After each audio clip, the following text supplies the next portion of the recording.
لا حول ولا قوة إلا بالله العلي العظيم أعوذ بالله من الشيطان الرجيم بسم الله الرحمن الرحيم أما بعد فقد قال أمير المؤمنين عليهم السلام بسم الله الرحمن الرحيم العلم أصل كل خير الجهل أصل كل شر صلوات پڑھیں محمد وآل محمد اسد اللہ غالب مطلوب کل طالب شاہ لافتہ تاج تار ہلاتا جبریل کا ٹیچر حسنین کا فادر زہرا کا شوہر وہ علی کہ جو اگر پیدا ہو تو خانہ کعبہ میں اور اگر میدان میں جائے تو شاہ لافتہ بن جائے اور شہادت پائے تو مسجد کے اندر۔ مولا کائنات نہج البلاغہ کے اندر بڑے ہی خوبصورت انداز میں، بڑے ہی پیارے الفاظ میں، بڑے ہی انداز بیان خوبصورتی میں ارشاد فرما رہے ہیں کہ العلم اصل کل خیر، کہ علم جو ہے ہر اچھائی کی جڑ ہے، الجہل اصل کل شر، اور جہالت ہر برائی کی جڑ ہے۔ میرے دوستوں اور میرے عزیزوں، آج کی شب 21 ہے، بڑی قیامت خیز شب ہے۔ یہ وہ شب ہے کہ جس دن یتیموں کا مسیحا، بے سہاروں کا سہارا، حسنین کا بابا، زینب کا بابا اس دنیا سے رخصت ہو جائے گا، اس دنیا سے چلا جائے گا۔ یعنی یوں کہا جائے کہ کائنات کو پالنے والا علی اس دنیا کو، اس کائنات کو یتیم کر کر چلا جائے گا۔ مولا کائنات نے ارشاد فرمایا کہ العلم اصل کل خیر، علم ہر اچھائی کی جڑ ہے۔ جب انسان علم حاصل کرتا ہے تو علم کے سلسلے سے یہ ہے کہ علم حاصل کرو۔ خود رسول نے کیا ارشاد فرمایا؟ اطلب العلم، کہ تم علم حاصل کرو۔ یہ قید تو نہیں لگائی کہ آپ کون سا علم لیں گے، کون سی ایجوکیشن میں جائیں گے، کون سا آپ کا پلیٹ فارم ہوگا، کون سا آپ کا سبجیکٹ ہوگا، کچھ نہیں کہا۔ صرف کلی اعلان ہو رہا ہے کہ تم علم حاصل کرو۔ تو میرے عزیزو، جو علم حاصل کرے گا، اگر اس نے ڈاکٹری کا علم حاصل کیا ہے تو وہ مریضوں کو مارنے کے بجائے ان کو زندگی بخشے گا۔ اگر کسی نے وکالت کا علم حاصل کیا ہے، اگر کسی نے وکیل بننے کا علم حاصل کیا ہے، اگر کوئی وکیل بنا ہے، اگر کوئی ایڈوکیٹ بنا ہے اور اس نے وہی تعلیم حاصل کی ہے، تو اب وہ سچ کو سچ بتائے گا، جھوٹ کو جھوٹ بتائے گا۔ اور اگر کوئی انجینئر بنا ہے، اگر کوئی مہندس بنا ہے، تو اب اس کی ذمہ داری ہے کہ وہ مکان کی بنیادوں کو مضبوط کرے گا، نہ کہ یہ کہ مکان بنا کر ایک ہوا کے جھونکے سے گر جانے والا اس کے اندر مٹیریل لگا دے اور اس کے بعد لوگ اس دنیا سے ناحق اس مکان کی زد میں آ کر چلے جائیں۔ تو علم جہاں ہوگا وہاں پر خیر ہوگی۔ علم حاصل کرو، لیکن کیسا کہ جس میں خیر ہو۔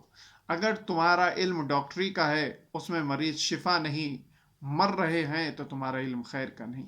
اگر تم وکیل ہو اور تمہارے پڑوس میں، تمہارے محلے میں، تمہارے شہر میں لوگوں کے اوپر ظلم ہو رہا ہے، حق کو چھپایا جا رہا ہے، باطل کو برعام لایا جا رہا ہے، اور تم ایسا نہیں کر پا رہے ہو، تو تمہارا یہ علم بیکار ہے۔ تم مہندس بنے ہو، اگر تم لوگوں کے سر نہیں چھپا پا رہے ہو بلکہ لوگوں کو بے گھر کر رہے ہو، تو تمہارا یہ علم بیکار ہے۔ اسی لیے مولا کائنات نے یہ ارشاد فرمایا کہ العلم اصل کل خیر، علم ہر اچھائی کی جڑ ہے۔ جہاں پر شفا پائی جائے، جہاں پر حق پایا جائے، جہاں پر لوگوں کی جان کو امن و امان ہو، تو سمجھ لینا وہاں علم کے ساتھ خیر نظر آ رہا ہے۔ پھر اگلا فقرہ کیا ہے مولا کا؟ مولا نے ارشاد فرمایا الجہل اصل کل شر، جہالت ہر برائی کی جڑ ہے۔ اب دیکھ لو، جہاں پر شراب نوشی نظر آئے، جہاں پر جوا نظر آئے، جہاں پر گناہ نظر آئے، جہاں پر برائیاں نظر آئیں، جہاں پر غیبتیں نظر آئیں، جہاں پر بغض و حسد نظر آئے، جہاں پر تکبر نظر آئے، تو وہاں سمجھ لینا وہاں علم نہیں ہے، بلکہ وہاں پر جہالت ہی جہالت ہے۔ اور اسی جہالت کی مخالفت امام علی علیہ السلام نے کی کہ جہالت ہر برائی کی جڑ ہے۔ میرے دوستوں اور میرے عزیزوں، یاد رکھو کہ کیوں ارشاد فرمایا مولا نے؟ اس لیے کہ اگر آج ہم اس دنیا کا محاسبہ کریں گے، اگر آج ہم اس دنیا کو دیکھیں گے، اس دنیا کو سمجھیں گے، تو ہماری سمجھ میں آئے گا کہ ہم علم سے کتنا دور ہیں اور جہالت سے کتنا قریب ہیں۔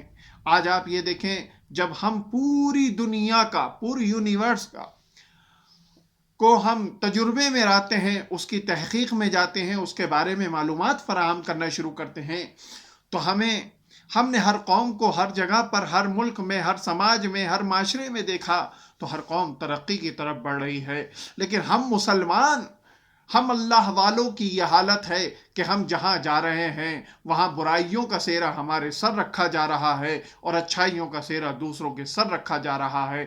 آج ہم ظلم و استبداد کے کیوں شکار ہیں؟ ہر کوئی آ رہا ہے، ہمارا سہارا لے رہا ہے، ہر کوئی آ رہا ہے، ہمیں بہکا رہا ہے۔ کیوں؟ اس لیے کہ ہم علم سے دور ہو چکے ہیں، جہالت کے قریب آ چکے ہیں۔ صلوات پڑھیں محمد وعلی محمد۔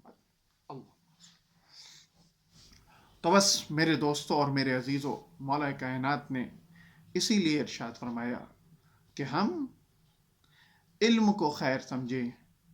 جہاں پر علم ہوگا وہاں پر والدین کا ادب ہوگا، جہاں پر علم ہوگا وہاں بزرگوں کی عزت ہوگی، جہاں پر علم ہوگا وہاں امن و امان ہوگی، جہاں پر علم ہوگا وہاں پر لوگ ایک دوسرے کی عزت کرتے ہوئے نظر آئیں گے، جہاں پر علم ہوگا وہاں تواضع انکساری ہوگی، جہاں پر علم ہوگا وہاں غریبوں کا خیال رکھا جائے گا، جہاں پر علم ہوگا وہاں ناموس کی عزتیں محفوظ ہوں گی، جہاں پر علم ہوگا وہاں پر ترقی ہی ترقی نظر آئے گی، جہاں پر علم ہوگا وہاں پر لوگ اللہ کے بتائے ہوئے احکامات پر عمل کرتے ہوئے نظر آئیں گے، اور جہاں جہالت ہوگی وہاں ناموس کی جانیں محفوظ نہیں ہوں گی، وہاں امن و امان نہیں ہوگا، وہاں لوگوں کے حقوق محفوظ نہیں ہوں گے، وہاں بیٹا باپ کا احترام نہیں کرے گا، وہاں بیٹیاں ماں باپ کا احترام نہیں کریں گی، وہاں پر ظالم ہمارے اوپر مسلط ہو چکا ہوگا۔ لہٰذا اگر ہم اس کو چاہتے ہیں کہ محفوظ رہیں تو ہم کو مولا کائنات کی زندگی پر نظر کرنا چاہیے، مولا کائنات کی زندگی کو پڑھنا چاہیے، مولا کائنات کی زندگی کو سمجھنا چاہیے۔ میرے عزیزو، جس علی نے یہ ارشاد فرمایا تھا کہ علم ہر اچھائی کی جڑ ہے، جہالت ہر برائی کی جڑ ہے، آج کی بڑی قیامت خیز شب ہے میرے دوستوں اور میرے عزیزوں۔ جیسے جیسے سحر نمودار ہو رہی ہے، مولا کی کیفیت میں اضطراب پیدا ہو رہا ہے کہ ایک مرتبہ نصف شب ہوئی، حکیم کو بلایا گیا، حکیم نے امام کے زخم کا معائنہ کیا، ایک مرتبہ امام حسن سے تنہائی میں کہا کہ اے حسن، تمہارے بابا کی جو وصیتیں ہیں اپنے بابا سے کہو وہ وصیتیں کر دیں، اس لیے کہ اب یہ علی کی زندگی کے آخری لمحات ہیں۔ مولا کائنات نے ایک ایک بچے کو بلایا، سب کے حوالے، سب کے حقوق کیے، ایک مرتبہ سب کو ایک ساتھ بلایا، سب کا ہاتھ لیا، حسن کے حوالے کیا، ایک مرتبہ زینب کو لیا، حسین کے حوالے کیا، ایک گوشے میں بیٹھی ہوئی بی بی یہ منظر دیکھ رہی تھی۔ جب علی وصیتیں کر چکے، جب علی سپردگی کر چکے، تو ایک مرتبہ وہ بی بی علی کی خدمت میں آئی، آنے کے بعد کہا اے میرے والی و وارث علی، اے میرے سردار علی، میرے لال عباس سے کیا خطا ہو گئی ہے؟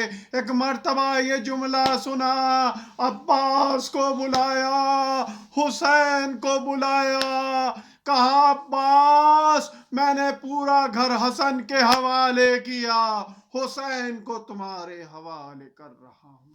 سیعلم الذین ظلموا ای منقلب ینقلبون۔